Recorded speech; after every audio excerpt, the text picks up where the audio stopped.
What a day for gamers. Why? Because we at The Zone have decided to claim today as the official Oz Gaming Day. Okay, today won't be huge. I mean, there's not going to be any major partying or anything this time. But in years to come, this day will go down in the annals of gaming folklore as the day it all started. So put your hand on your clack, stand up, scream and be proud, because you were there when gamers Australia-wide claimed this day as their very own. Oh my goodness! Coming at you on this very first Oz Gaming Day, we announced the winner of the Zone's Top 10 competition. We continue the EA Theme Park competition, and of course, the Zone's usual plebs and undesirables will be reviewing games like Aero the Acrobat, Marco's Magic Football, Landstalker, and Lawnmower Man. On the PC, there's Fleet Offender and TFX. We pack Janice off to the arcade for some time zone type madness.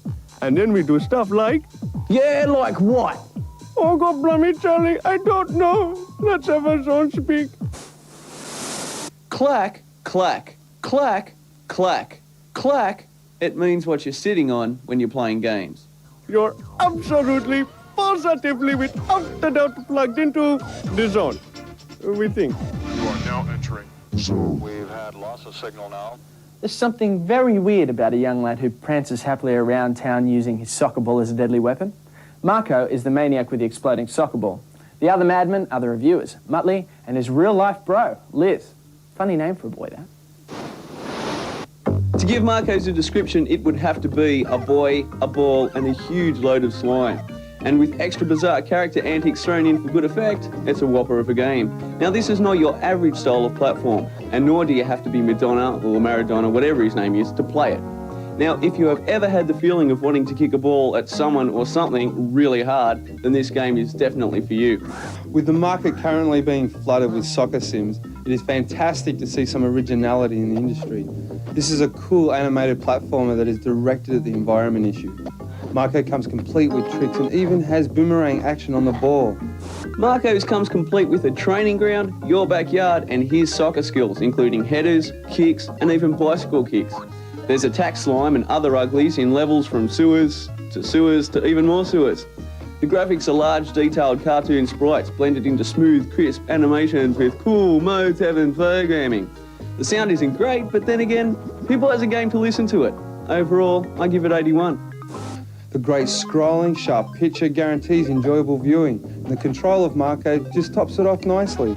If you want to cash in on the World Cup but stay off the sports field, this is the one for you. 82. You'll love this. Here's the best way to get the ball into the back of the net when playing sensible soccer. When you get the ball, give it to one of your wingmen. Then make that man take the ball up the sideline and bring him in about midway between the penalty box and the keeper's area. Now when you get to this spot, push A, or your shoot button, and watch an almighty banana kick fly around the goalie and into the goal. This little trick has about a 90% success rate, so get into it. We're back in your face soon as we continue to celebrate the very first Oz Gaming Day. It's Oz Gaming Day. Why? Because Adam said so at the start of the show, so it just must be. Now, Oz Gaming Day is a great idea that we thought of here at The Zone. What we want you to do is write into people like Sega, Nintendo, your local politician, and say, we want an Australia-wide gaming day one day of the year. Why? Because we can get expo shows in every state, so you can see the latest hardware, software, and everything. It's a great idea, so get into it. We'll be back soon. Hey, TV that's... We're now in the approach phase. Everything looking good. We're 3 minutes away from loss of signal. Still looking very good. You are now entering the zone. I don't know about you, but either I'm getting old and boring, or games are getting more and more off the wall every day. Here's a classic example. Aero is yet another cute animal star of yet another cute platform game. This time our hero is an acrobatic bat who performs in a circus, and it's his job to entertain the audience while battling the evil Edgar Ector and his henchmen. You just got to take a look at this dude to see that as far as platformers go, this dude's out to be the next Sonic or Mario. So the big question is, does the gameplay match up? Well, in a word, no. The level and overall. Now, having said that, all the other aspects of the game, such as the controls, scrolling, and the graphics, are perfect for this game, which means playing the but I got bored real quick of doing the same things over and over again. Apart from bumping off baddies, you'll have to perform lots of tricks, such as jumping through rings of fire and getting shot out of a cannon if you want to make it through all the levels. Aero's fun for a while, and will definitely appeal to younger players, but overall there's nothing in this game that you haven't seen and done before. It's quite playable and all that, but it's hardly a contender for Platform Game of the Year. Actually, to tell you the truth, I was bored before the end of the second level. I'd give it a 68. There's a good base for a really cool platform game, so the only time I would buy Aero is if it was released as a sequel, which was more ingenious than the first. This time around though, I'd only play it if someone else bought it. 75. If you saw the movie The Lawnmower Man and can't wait to get your hands on the game, chill for a moment. What you really liked about the flick were all the virtual reality bits, and you kind of hope in a pathetic sort of way that the game will duplicate the movie? Wrong. It can't. Not unless you want to pay a couple of $100,000. This, however, is not a bagging of the game itself. It might be super cool. Let's find out. Having been a fan of the film, I was skeptic about anybody making a game about it. But the righteous dudes from Nintendo have taken an approach that makes me feel a little better. Instead of trying to recreate the impossible or make virtual reality scenes, they have made a game that gives many of the aspects from the movie. The original Stephen King story had a naked, crazed loon crawling around chomping on grass, hence the title. Unfortunately, the sick chap never made it to the screen or the game. What we do have is a crazed loon wearing a tasteful glowing bodysuit, drifting in cyberspace, who's trying to take over the world. As Dr. Angelo, you must blast through real-world platform areas and fly through virtual worlds where there are obstacles to avoid and enemies to destroy. Ultimately, Joe, the crazed loon. Being a SNES game, you would expect the graphics to be clear and crisp. And guess what? They are. The gameplay is good too, with two worlds being the domain for the actual game. But your world of reality is not that great when it comes to graphics and gameplay. In fact, you could say it's disappointing. Whereas the world of virtual reality, where the only barrier is imagination, is, well, pretty great actually. The platform stages are really dodgy. Sprites are tiny and everything looks pretty bland. You tend to die very suddenly as enemy fire appears almost without warning. Some may say, oh, it's to beef up the challenge, but really guys, it's just bad game design. The film was a huge, breathtaking explosion in graphic technology. Unfortunately, the game isn't, but it's not too bad. 78. The 3D VR bits fortunately look a lot better and are more fun to play. The flying bits are very fast though, and will definitely take a few goes to get through. The music's quite good, but sound effects are weedy. Frankly, Super Metroid stomps on this game's platform bits, while Starwing does the same for the flying sections. For absolute diehard fans only, I'd give it 63. If you're still in with a chance of winning the Zone's top 10 comp, then you're probably really excited right now.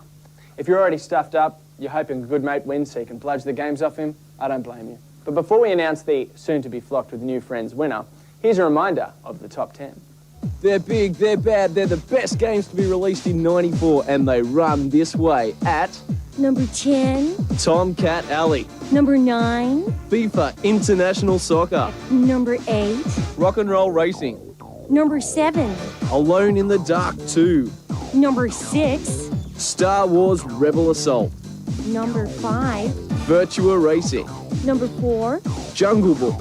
Number 3. Street Fighter Turbo. Number 2. Super Metroid. Number 1. We have got NBA Jam. Get it? Got it. Good. And to announce the winner, here's Muttley.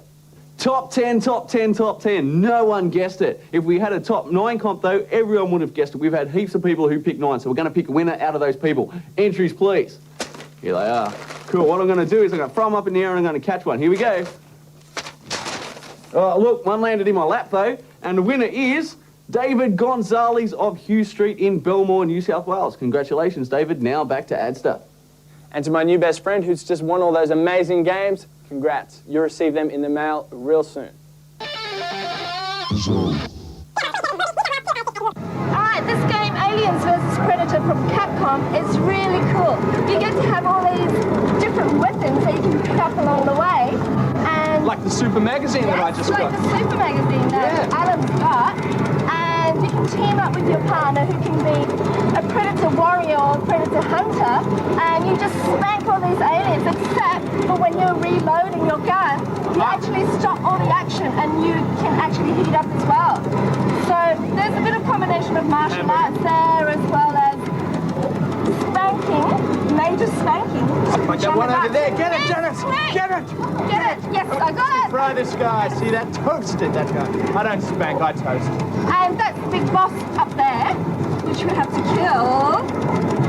I think it's pretty good value because So do I. it's fun. $1 a play or it's $2 for 3 plays. So you can get pretty far in this game and it's good value and it's fun. So Alien versus Predator, get into it, guys. Okay, stand by for a Subterranea play guide. More Game Boy, Sega's biggest RPG game Landstalker, and the sensational Flight Sim TFX. You're plugged into Zone. They tell your music's too loud. Zone. Hey Game Grommets, it's Muttley here. Now, if you've just got your hands on the new Virtua Racing for the very new, very low price, and you're bored of it already, well then, here's a way to spice things up. When the Sega logo appears, hit this combo. Hold up on the joypad, then press A button and hold it, and press B button and hold it. When you're holding all 3 things together, push your start button. Then you'll see mirror mode. Now you can race all the different kinds of tracks backwards. Cool or what? With the sensational Super Game Boy unleashing its secret powers on unsuspecting ferrets all over the country, the Zone is no longer copying nasty letters from Game Boy fanatics. Hooray. Instead, we just punched him. G'day, it's Jimbo here, and I'm back with some more Game Boy games. First up, Last Action Hero. Now, most Schwarzenegger games are pretty bad, and this one doesn't break the tradition. The game itself is okay, but the playability is frustrating. Arnie, who on the big screen can punch a hole in a brick wall, can't even punch out a little bad guy. Yet, they can deck Arnie with one punch. The graphics are good and the speed of the game is cool, but it's a pity about the gameplay. This one gets a 73. T2 the Arcade. Now this is a must for any and all Game Boyers. T2 looks great. The controls respond very well and the gameplay is extremely addictive. What you have to do is shoot everything on the screen before it shoots you. Sounds simple? Well, it takes a bit more than talk to get you through this game. You've got to watch out for attacking Terminators, big flying ships, and anything else that might shoot you, like this huge tank. Check out what happens when you shoot the backgrounds. Talk about demolition. The game's fast, clear, and very fun to play, rating it high on the scale with a big 85. Now this is what I call a groovy game. Battletoads is a fighting game as well as a rope-slinging, abseiling adventure that puts you up against the toughest boars, you know, pigs with horns, and other baddies in your quest to rid the land of evil. The graphics are clear and the controls are excellent, leading to a lot of fun throughout the game. The gameplay is also great and it'll keep you going for hours, or until your batteries go flat, whichever comes first. It has lots of levels and lots of other things to do. It is definitely a great game and a must-buy. It gets a 90. As you know, I love flight sims, which is why I review so many of them. It's good to be the king. Here it is, guys, Tactical Fighter Experiment, or as it's been abbreviated, TFX. Why? I don't know. Probably because it sounds way groovier than TFE, which is just another example of the extreme lengths its creators went to make sure this game was completely on the case in every possible aspect. In other words, if you haven't guessed already by that little vibe up, I'm 100% in love with this game. The problem with being a reviewer is you see so many games in such a short space of time, it's hard to get excited about one. But I finally did, and TFX was it. No, not a fancy game, no fancy intros, no nothing. Just a game, and a brilliant game at that. The sound and the graphics are great, and while the controls are explicit, they're easy to master. The number of screen options available is more than generous, and some of them have to be seen to be believed, which is why we're showing you now. In particular, the flyby sequence, the variable missile views, so you can watch your enemy at point blank as you blow them out of the sky, and of course, the virtual cockpit, which, by the way, is the best I've ever seen. The silky smooth scrolling as you look around the cockpit is magnificent, and gives you such a perspective of height that by the time you're fully sucked into this game, you'll seriously believe you're up there. Now, using a keyboard is cool, but if you get yourself a Thrustmaster or other such joystick, it becomes the ultimate experience, flying one of 3 hypothetical aircraft. And you can fly a stealth as well. However, this makes continuity a problem. But who cares? The missions are pretty intense and can be slightly confusing for first-timers, which makes the arcade option perfect for shallow, impatient gamers who would rather just go kill something than talk about tactics, like Dreadhead over there. But it won't be long before even they can't resist the temptation of a night mission with a stealth bomb. What else can I say? It's got everything a good flight sim should have. So go out and get it. I give it 95. In the words of another sim I heard earlier on, it sucks not to be TFX. 92, and I haven't even seen the CD-ROM version yet. Hey, it's Bev here with a play guide for Subterranea in Mission 3. Once you drop the first mirror on the truck, land on the platform to the right of the laser and press fire. This turns off the force field which protects the cavern below. Then fly back up, right, down and then to the left point in the bottom centre of the level. Grab the fuel inside and grab the mirror. Then make your way back to the truck. Once you're back, land behind the truck and wait for the mirror to stop swinging and for the probes to fly by. Then you fly up slowly and wait for the laser to deflect. It destroys the large wall on the top left-hand side. From there, it's just a piece of cake.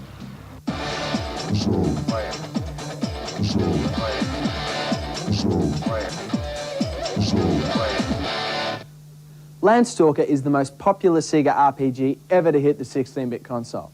More levels and labyrinths than most players find in a lifetime. Landstalker, 18 months after its release, is still, believe it or not, keeping the Sega hotlines jumping. Okay, what we have here is value for the proverbial French brain and proof that the French can write legendary games.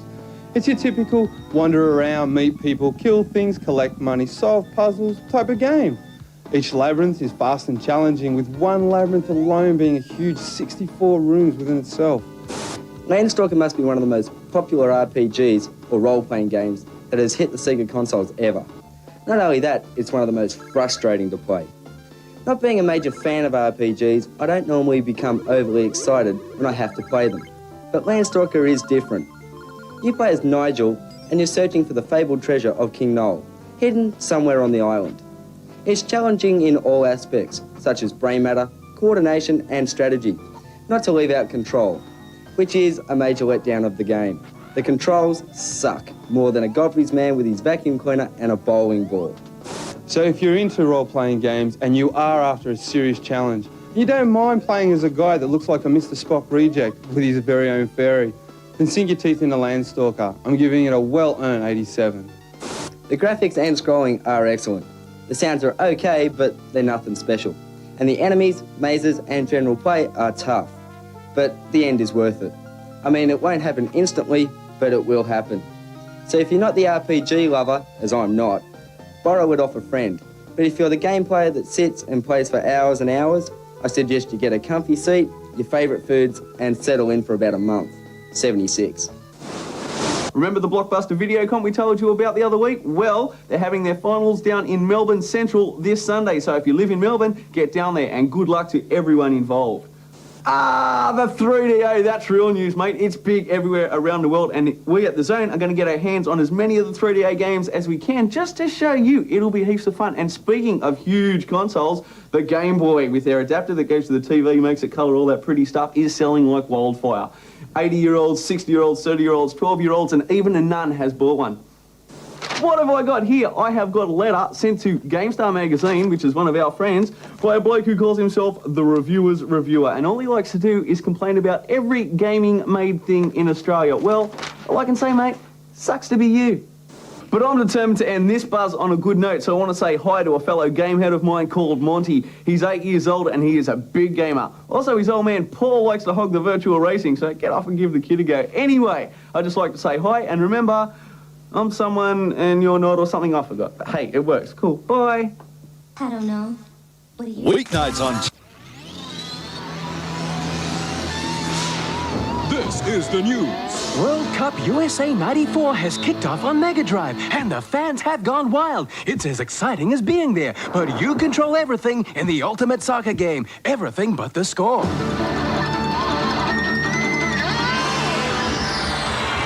Tired of monkeying around? Then Jungle Book's for you. 15 levels of awesome animation and cartoons in this huge jungle adventure. It's gonna be bigger than the movie, so get it now.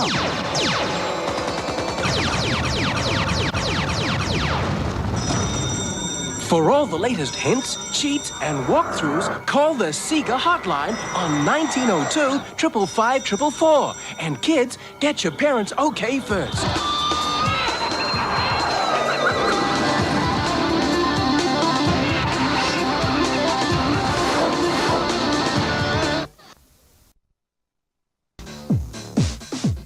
Hey, hey, hey, gamers, this comp is your chance for you and one other lucky son or daughter of a beach bum to go to the Gold Coast and spend a weekend of roller coasting action at some of Oz's best amusement parks. You'll be flying on a big Qantas-type kangaroo and staying with the Flipster at SeaWorld Nara Resort. Can you beat that? I think not. All you got to do is name 3 rides that we show you each week here on The Zone that we have randomly picked from EA's brand spanking new game, Theme Park. The first one, which we showed you last week, looked like this. And this week's looks like this. Stay tuned next week for the third and final ride of the Zone EA Theme Park competition. It's a ripper!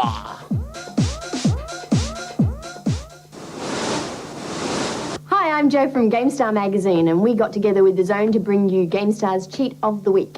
Our first one is for Sonic 3, and it'll give you infinite lives, so check it out. Go to Launch Base Zone and stand in one of those flashing light siren things that send down the kamikaze birds. Stay inside the thing so it keeps going off and do a sonic spin, but don't let go. Keep spinning and let the birds crash into you. After about 40 seconds, you should get an extra life, and after that, they start coming thick and fast. Keep spinning and see how greedy you really are. Hope that one helps you out. Next week, we'll be bringing you a cheat for Super Metroid, so stay tuned. Poor F-14A Tomcat Fleet Defender. It probably would have been a groovy enough flight sim to get me all vibed up, if I wasn't still all vibed up about TFX. I mean, it's got a couple of interesting little gimmicks that catch your eye, like the inclusion of the pilot looking around as you scroll around the 360-degree cockpit view. And the water is done really well too. You can actually tell how close or far away from it you are just by looking at it. The sound is good, the graphics are cool. In fact, they bear a striking resemblance in look and feel to the recently reviewed Pacific Strike, also by Microprose. Wonder if they use the same engine, huh? And the multiple views are kind of hip. Of course, they would have been a lot hipper if they didn't jerk around like a thing that jerks heaps. It ain't the easiest game in the world to get the hang of either. And I know that's to be expected of a flight sim, but I don't know. It just ain't the polished package I felt like sitting down and getting into, you know what I mean? So if you don't mind, guys, I think I'm going to go play TFX. Bye. 80. That's it for this week, guys. Next week, EA's Theme Park comp keeps on throbbing. We've got more games, more reviews, more.